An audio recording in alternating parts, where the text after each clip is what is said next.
It's fine. Okay. We are recording. So I'm super excited to have Nick and Maggie on tonight because they are incredible blitzers.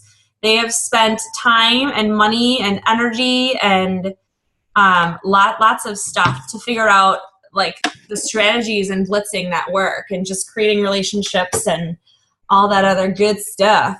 So I think the way we had talked about doing the meeting was just like talking about some scenarios where you might like encounter different people when you're out and about, and maybe even role playing some situations so you guys can get an idea of a smooth blitz, because I am not the smoothest blitzer. So if you guys have any questions, feel free to like just jump in and ask.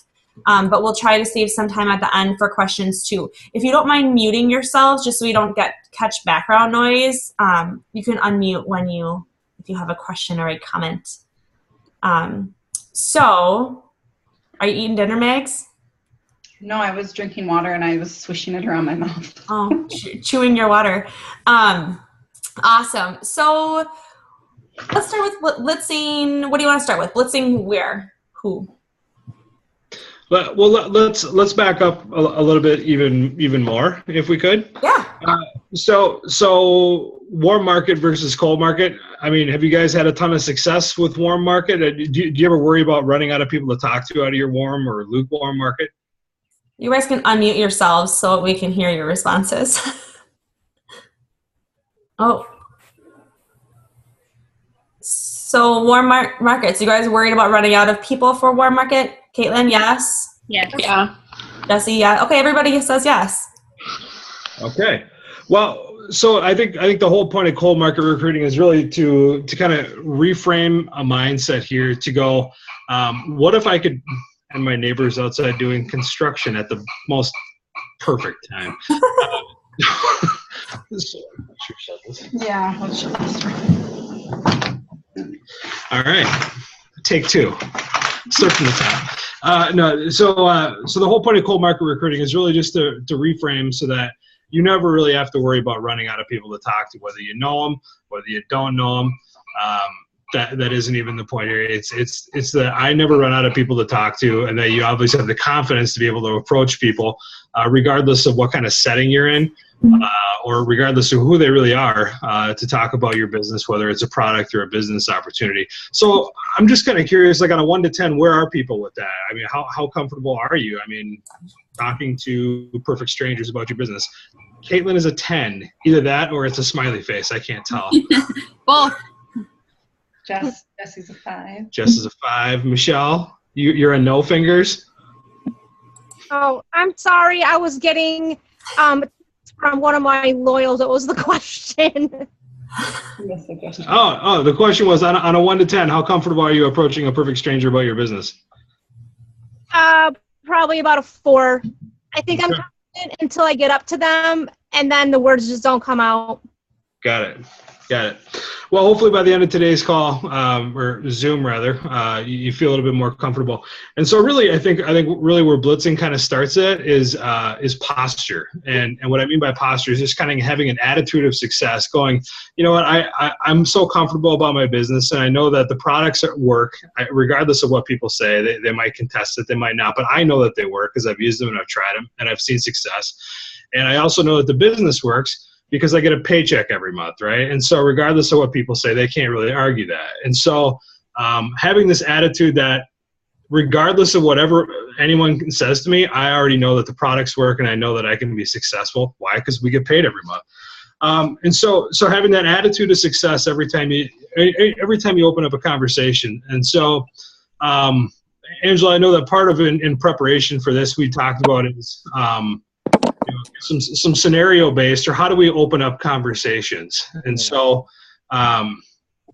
Maggie and I had talked a little bit about this. We could do some role playing, we could do whatever, but so perhaps what we could do is just kind of start it off of conversation starters. And I think, sometimes blitzing can sound like this kind of big, ugly thing because it's blitzing, it's something different. It's really all it is having a conversation with someone that has a targeted goal, and that is to see if they're open to hearing more about your products or more about your business opportunity. Whoa, J-Mod. All right there, Jess? I'm good. And so really, it's just opening up a conversation to talk more about your business. And so, So can I jump in and ask though? Yeah, Because yeah. I think the conversation, at least for me, is easier when I'm like sitting at an event when there's like time to do it. But like most of us have kids and have stuff that we're doing. So how do you start a relationship with someone or start a conversation with someone when you're like in line at the grocery store or like running through at Target? Like how do you, what are some things that you do then? Yeah. You want to take this? Sure. So I think there's a couple different ways you can kind of look at blitzing. Like if you're, I know, Michelle, you kind of said you were like a 4 on the 1 to 10 scale as far as just like talking to people. If you're not comfortable talking to people, I think a great way to start is just by striking up conversations with strangers. And then it gets easier. Like don't always go into it expecting to give them a blitz card. Like some of us, I have a lot of people on my team who just need to get more comfortable with talking to strangers.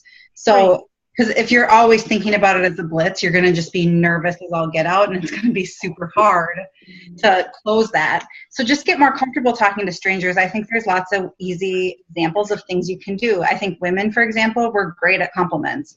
So you're in line with the cashier, even if you have your kids with you, you know, you notice things about a cashier, like they might be wearing a pretty ring or a pretty necklace or have a cool haircut or their eyeliner might be done really well. I mean, like Or anything. not very well. Or not very well, but they think it looks really cool. And you know, you can be like, wow, your eyeliner is really different. How do you do that?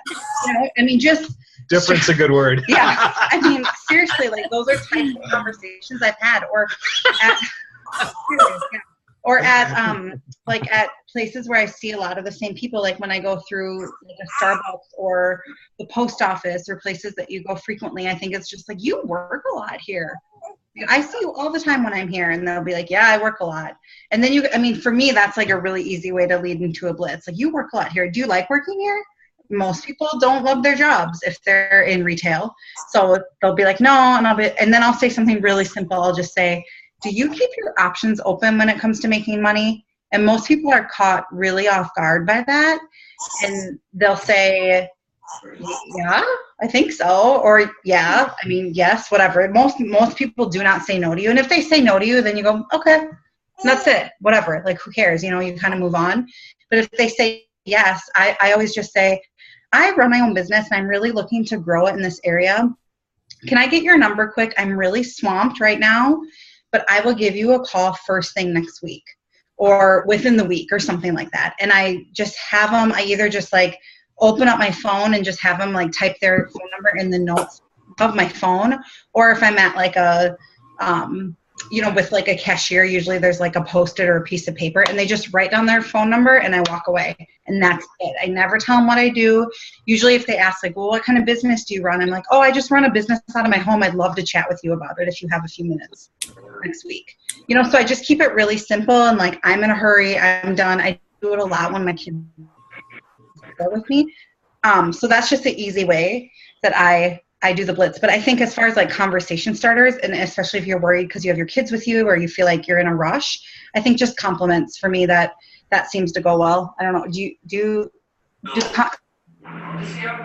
Sometimes we don't do like you'll do the comment about like, how long have you worked here? Or Yeah, so like do something like that. So when you're at the store or when Jacob, did you have a question? I see your hand up. Yeah, well, not a question. Fire away, my friend. What was it? I said, fire away, my friend. Oh, thank you. Well, anyway, it was, what was it? A couple of days ago, I went to, Walmart. No, not Walmart. It was the International Children's Fund. Yeah. Nina. And it was really cool because I talked to someone, and the person was just really, really interested. Like, in me, you know, much of what I was wearing and stuff like that. So, you know, the guy was, I think, in his 60s, 70s, and he just wanted to know what I did. And so I'm telling him my job or my jobs, and I said, well, and I also sell It Works. And he's like, oh, what's that all about? You know, so. Yeah. So in that case, you had somebody that was like actually interested right there in knowing more about whatever it is that you're doing with ItWorks. And so that's great. And it's not always going to be that cut and dry. And it's great that you had somebody there that was eager and ready to hear about it right there. But oftentimes when we're talking about these, or when we're talking to people, they don't know what we do. And really, a lot of times when we're out working, if we're not wearing our ItWorks apparel, like I am right now, we don't even bring up the company name because it just leads to more questions. And really, all we're trying to do right there is get their information. And so, and really, I think the best part of prospecting in this way is just being a good listener. So when you're in those situations, to listen, how long have you worked here? How long have you worked at the post office, or how long have you worked at Starbucks? Yeah. Or I see you here all the time. Do you always work weekends? Even if you don't see him there all the time, you can say something like that. Or do you always work on weekends? Do you like that? I mean, just like a couple quick questions to kind of like build rapport and get it in. And really, it's a loaded question, and it's a leading question that we've found success with because you always know what the answer is going to be. If you always see them there on Saturdays, I'm guessing they work every weekend, and I'm guessing they probably don't really enjoy working weekends. And so they're like, yeah, I work every weekend, or yeah, it stinks, I have to do this, and I miss holidays and stuff like that. So you're looking for a little bit of discomfort, and what do you want to be when you hear that? You want to be the solution. And so one question that we often ask is, if you already know what they don't like, then reframe it to what you know that they would. If they don't like working weekends, hey, if I could show you a way that you could work from home and you wouldn't have to work so many weekends, would you be open to hearing about it? They have to say yes at that point. They already told you they hate working weekends. Or, if they're like, yeah, I just need more money, I need to pay off some debt, I'm saving up for a house, I want to send my husband or my wife or whatever to school and not have to take out student loans. Cool, what if I could show you a way that you can make extra money and you wouldn't have to take out that loan? Would you be open to hearing about it? They have to say yes there. They've already told you what their pain is. You just provided a solution to whatever it is they don't like. Did you have something you were going to jump in? Well, I was just going to say that's a phrase we use a lot, and I think it just takes a little practice, like the are you open? Like, do you keep your options open when it comes to making money? Would you be open to hearing about something that could make that easier for you? Are you open to hearing about something that could make you more money so you wouldn't have to work on weekends? And I think things like that to we use the word "are you open" a lot, because then if they're like, no, I'm not open, then it makes them sound a little bit ridiculous, and you don't feel like awkward about the blitz. You're like, well, you're not open to it, so that's actually great for me because that would have been a waste of my time. Right, and I think I used to say, "Are you interested?" And I think that's easy for people to say, "Nah, it's not my thing. I'm not interested." But people sound like just mean if they say they're not open. So especially if they just told you something about their situation that they didn't like. They just told you they didn't like to work weekends, or they just told you they're working on buying a house and they don't have the money, or whatever it is. I mean, and I think like that's our situation a lot for like cashiers or salespeople, where you're having that quicker interaction. It's like 1 or 2 questions. Do you keep your options open in some way? Awesome. If you write down, I run my own business out of my home. I'm looking to grow it in this area. I would love to chat with you about what I do. Will you write down your phone number? I'm super swamped this week. I will call you first thing next week. Write down your number for me quick. Done. You're out. It's easy. So we do that a lot. But when you're at like a restaurant, or you have more time to maybe interact with someone, like for us at a restaurant, you can kind of get a feel for like if they're going to be a good fit on your team, or a good fit. You can kind of like talk to them every time they come about how long do you work? Is that hard to be on your feet all the time? Do you live in the area? Do you have kids? Because, obviously like we take our kids with us usually when we go out to restaurants and things like that. So we just try to like ask them questions and engage with them every time they come to our table. Because then we're like the cool table, or the really nice table, or the table with the really crazy kids, or crazy parents. We're super nice. So you both try to of which just, we are. Yeah. Yeah. Absolutely. Crazy children. I have 4. Yeah. So, so stuff like that when you're at a restaurant, you're trying to like engage with them the whole time. And then at the end, it's really just doing the same thing. Like, who's barking? Are you open? Was that you, Caitlin? Are you barking? I'm just kidding. Yeah, I mean, so Majesty. that's kind of the waitress. I mean, like a waitress or waiter scenario. Yeah. I mean, it's really the same questions at the end, and you're kind of able to like, because you kind of know them a little better, so you're able to like solve a problem for them. And really, Angela, I think to kind of answer your first question, which was, you know, oftentimes we have our kids with or whatever, that's the coolest question to ask, especially when you have kids. You're like, look, clearly I don't have time to talk right now, but I'd love to talk to you again in the future. You write your number down, then I'll take my screaming kid out of your checkout lane. Yeah. And then, I need to use that, yes. yeah. And then, boom, there you go. You got the number. Oftentimes, they don't even think to ask for yours if you say you'd like to exchange information. Mm-hmm. And then you're out the door and you got a contact. So Maggie, can I interview Maggie for a second? Is that okay? Yes, and then can we go to how you do follow-up calls? Because I love that. Oh, that's a perfect segue. Hey, Maggie, how do you do follow-up calls after you get some information? You don't want to do the. I am. I'm asking you a question. You're asking me how I follow up. All right. So then. This is a well-oiled machine here, folks. We didn't practice. So usually then, we're speaking off the cuff here. So as far as follow-up, so once I have their number, so I always call them within 2 days. I don't wait until the next week, like I said that I would. I always call them within 2 days. And usually people don't answer when you call them because they don't know the number that's calling. If they do answer, that's great. But I usually leave a message that sounds something like this, like, hey, Michelle, I met you in your check lane the other day when we were at Target and you gave me your phone number. I run my own business out of my home. Would love to chat with you about it. I actually had an opening in my schedule tonight at 7:10. Wanted to see if you would have availability to meet with me. Give me a call back as soon as you can. And that way, if they don't call back, then it's not like they said no, because I just invited them to meet me tonight. Or sometimes it's like tomorrow morning or whatever. Like I don't have like a perfect science to it, but it's usually like a pretty urgent appointment. Like I just had something open in my schedule and I'm free to meet tonight or tomorrow morning. I give them like an obscure time, like 7:05 or 7:10. I don't usually meet like at 7 or at 7:30. Wait, why don't you give them a solid 7 or 7:30? Because I always like to make it look like I'm really, truly swamped and I'm doing them a favor by fitting them into my schedule. I just had something open and I'm open at 7:10 tonight for about 20 minutes. Would love to sit down with you and talk. I'm going to be at this location, whatever it is. And that way then too, if they don't call you back right away, then you have another reason to call them back in a few days, because they never, it wasn't like a super open-ended, hey, I would love to chat with you at some point. Give me a call, right? I just said, I have an appointment available at this time at this place. Like, give me a call if you can do that tonight. And if they don't call me back, then I just assume that they couldn't meet tonight. I don't assume that they're saying no to me for forever. So then I just kind of keep calling and doing the same thing every few days. And then after that, I spread it out every few weeks, you know, if they don't call me back. But I just keep people on my list and I just keep doing that until they turn into a customer or a distributor. Can I share a Blitzing success story from earlier this week? Sure.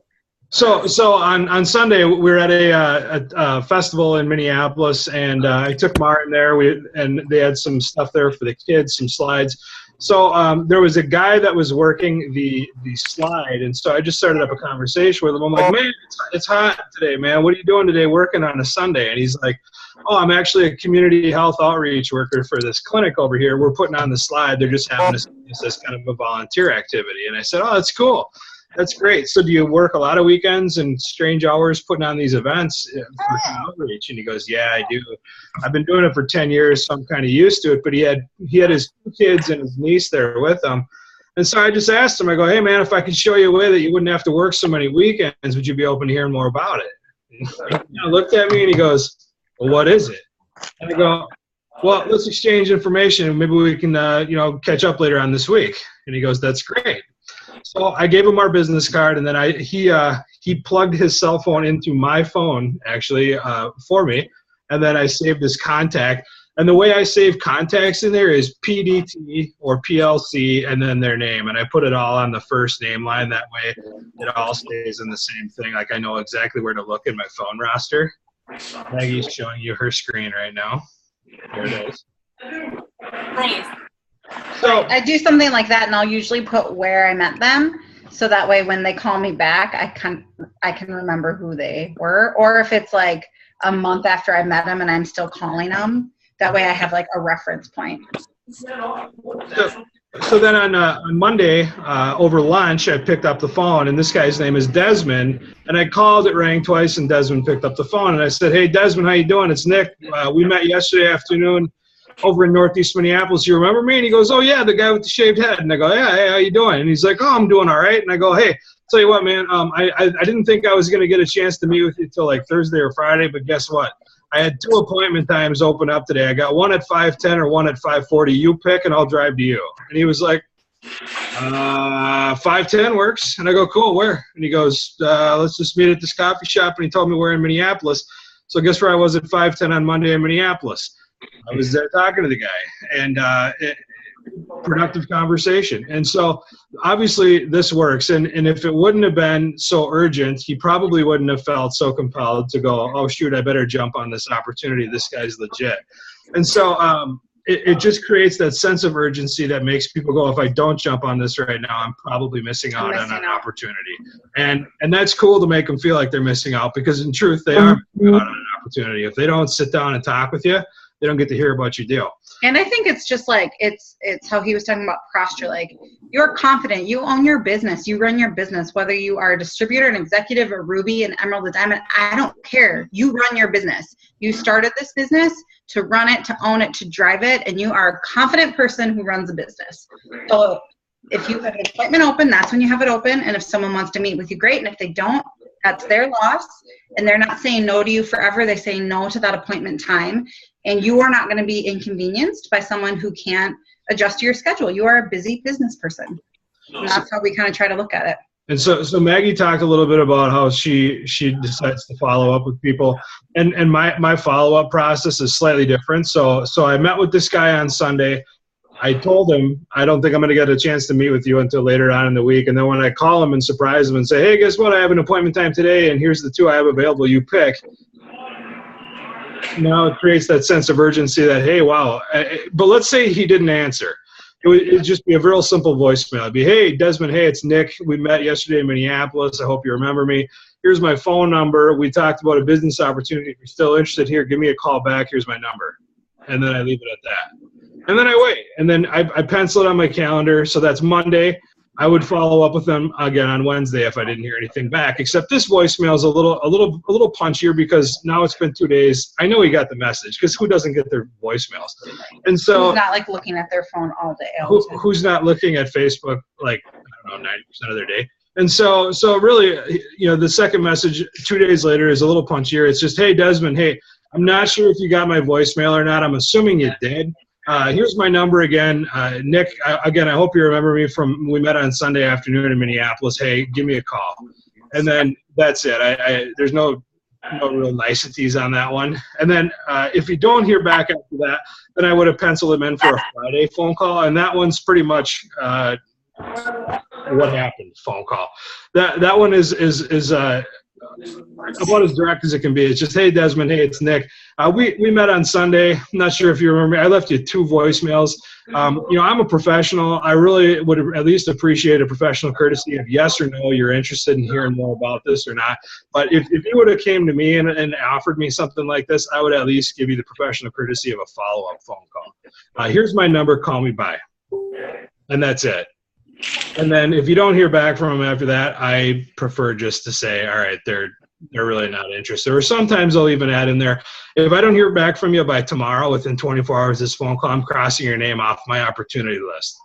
Nobody wants to be crossed off an opportunity list. And they call back every single time after that and apologize. Oh, Nick, hey, I'm so sorry. Hey, I've been busy. My dog had this thing, and hey, I tell you what, I got your message here, and then we'll follow up from there. But that's my method. You heard Maggie's method. Just figure out what works for you and then stick with it. But Angela, I think part of what you wanted, how much time do we have left on this Zooming? I'm not really sure how to tell the time. Probably like 10 minutes, because you started right at 8:30. Yeah. I'll let you know when we get the 10-minute warning. Well, you'll all see it. 10-4.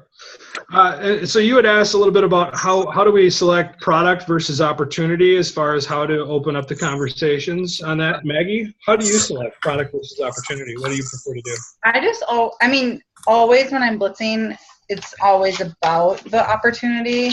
But then when I get an appointment with someone, I always approach it with the opportunity in mind, but it can turn into hosting a party. It can turn into them becoming an LC. It can turn into whatever, but I always start, it's kind of like a big ask ladder. Like I always go high and then I start bringing it down. So I'll do the opportunity, then I'll do a party, then I'll settle for getting an LC.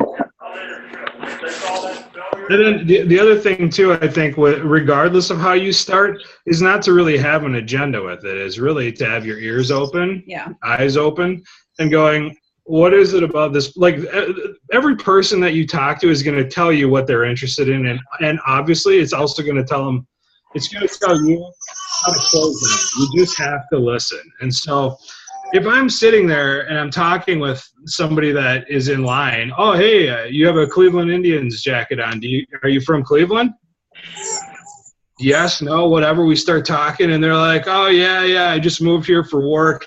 Man, it's just crazy busy, though. I'm working like 90 to 100 hours a week, and I've got 2 small kids, and I got a wife, and I got a this, and I got a that, and God, I really just want to be home.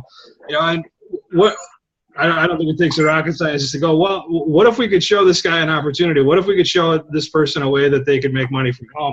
Would you be open to hearing more about it? And maybe you could spend some more time with your wife and kids. They have to say yes there. They just told you what they don't like about having moved here from Cleveland and working, sun to sundown. Or if you start up a conversation with someone and, like Maggie said, women are just so much better about compliments than men are. Like, hey, that's a cool dress or whatever you have. Clearly, oh yeah, it's great, but God, I wish I was like size is small or whatever. Hey, cool. Well, if I could show you a way that you could maybe tighten, tone, and firm, would you be open to hearing more about that? They have to say yes there. They just told you what they want. Told you they didn't like their dress. Do you use that line, Nick? Do you say, "Oh, that dress is really been done"? I won't say it's not been done. Not always with the best success, but again, it's their problem, not mine. So it's and so again, things to listen for when you're going to lead with the product is they want to lose weight, or they want to have smaller clothing. They want to feel stronger. They want to look and feel better. Hey, if I could show you some products that might help you out with that, would you be open to hearing more about it? Who's going to say no to that? Everyone likes to hear about cool products, especially if it thinks that's going to solve their problem. Or opportunity. If you start hearing more people go, oh yeah, I hate being in the office, or I hate Mondays, right? Facebook's cool on Monday because everyone's complaining about going back to work. And the cool thing about these things is they work on social media too. It's not, it's the same technique. You just type it instead of saying it.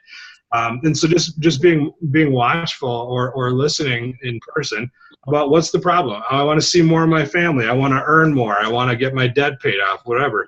Hey, do you keep your options open in terms of making any more money? I could teach you how to do, X, Y, and Z. And then they have to say yes, because they just told you what the problem is, and now you're the solution.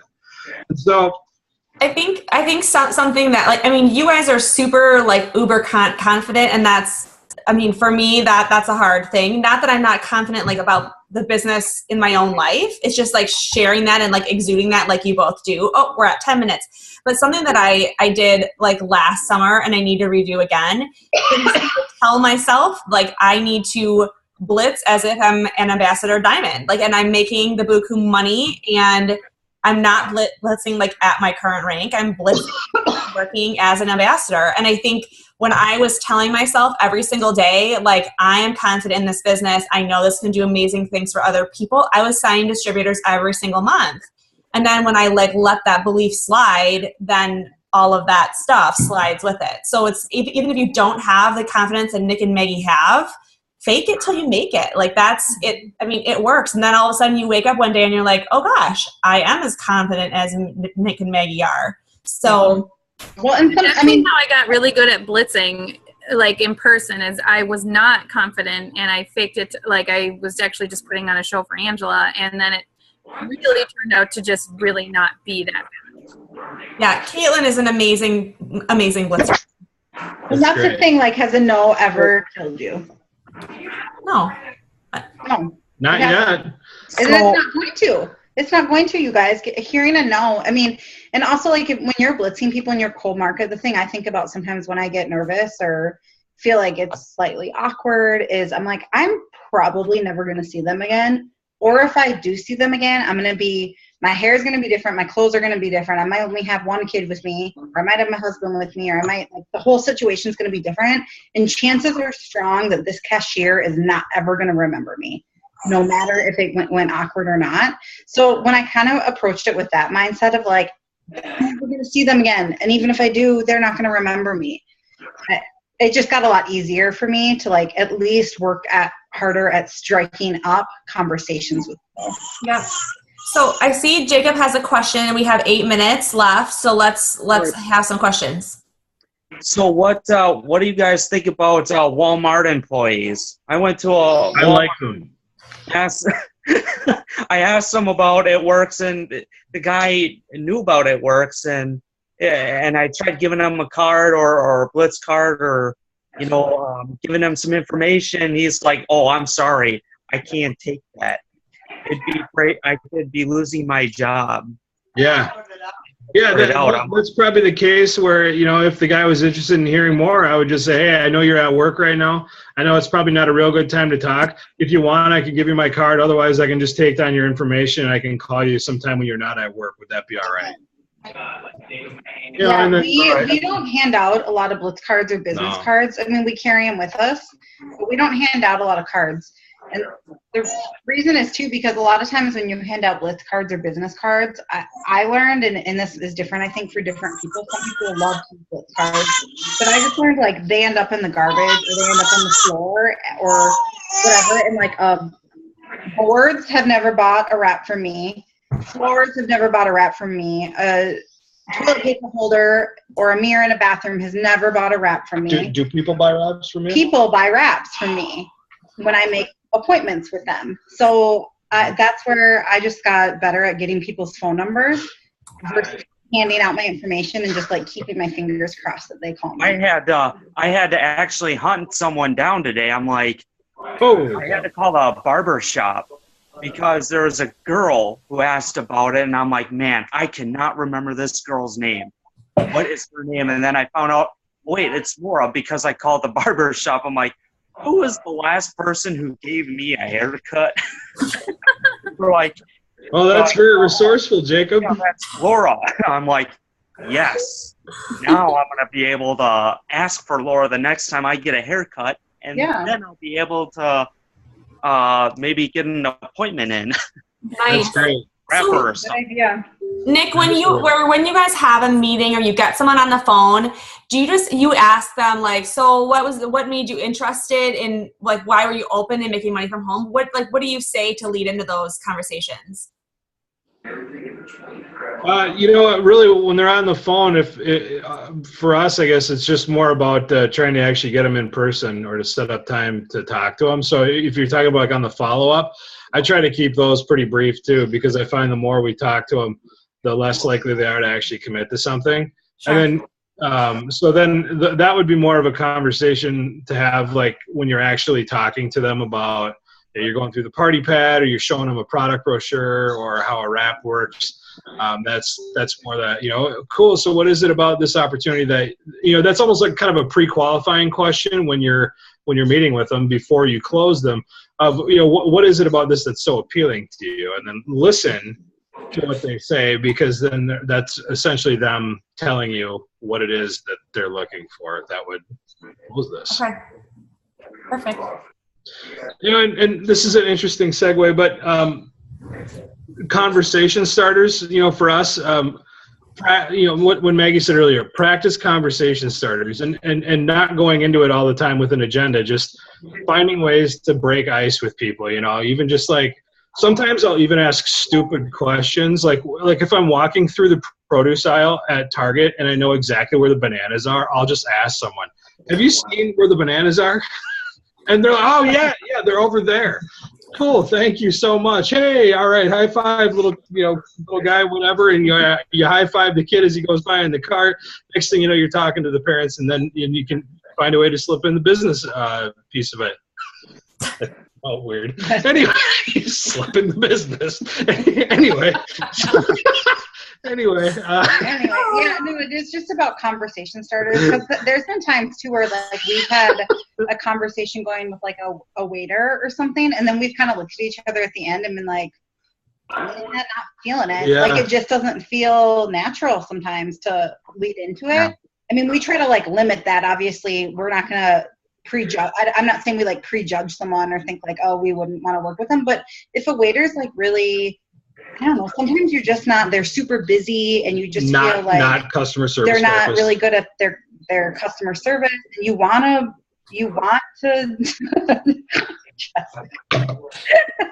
and you want to work it in, but it just doesn't feel, sometimes it just doesn't feel right. And that's okay. I mean, you can just kind of chalk it up as like, hey, tonight was a great experience of building conversation with someone and building up my confidence and talking to a stranger. Yeah, I mean, there's been definite conversation flops. And I think sometimes it's the best to sit back and laugh at yourself, much like I just did. And it's always good to at least be able to go, hey, that didn't work, or you know what, it wasn't so much about what I did, it's just that person's not open. You know, there was a person at a coffee shop once, and like their coffee just the espresso machine just stopped, and the guy like put her coffee down, and I looked at her, and go, hey, I think your coffee just landed, and she was like, she looked at me and goes, what? She and it was like, she like missed the joke. She, like, yeah, didn't get it. it's an espresso machine. It sounds like an airplane. I go, hey, I think your coffee just landed. And she goes, clearly was not open to talking about anything. And it was like, all right, cool. It just didn't work. You know, we're finding ways to make conversations, but if they don't work, they don't work. If it gets weird, you're done. You know, you don't have to go into a business conversation about it. So, but you know, there's plenty of people that are open to talking. Plenty of people that want to hear about another opportunity, because a lot of people, let's face it, really don't like what they're doing, or they want to hear about products that work that help them look and feel better. My wife has a question here real quick. Sure. Hi there. Hi. Hi. My voice isn't where it should be. So my brother at one point sold It Works a while ago, and he was trying to be friendly and talk to people at Experience Fitness. He was going into a conversation, and he thought, well, I'm on this treadmill anyways. I might as well tell you more and more instead of making an appointment. And it turned out it was against Experience Fitness's policy, and he actually got kicked out of the gym permanently. So he can never go back to Experience Fitness for that. So how do you work around that so that you're not breaking protocol with certain places, like losing your gym? It turns out it's also that way at the Y. I found out that if I were to talk to a parent while our son was going to 3.5 to 4-year-old preschool there, our son would be kicked out of the Y.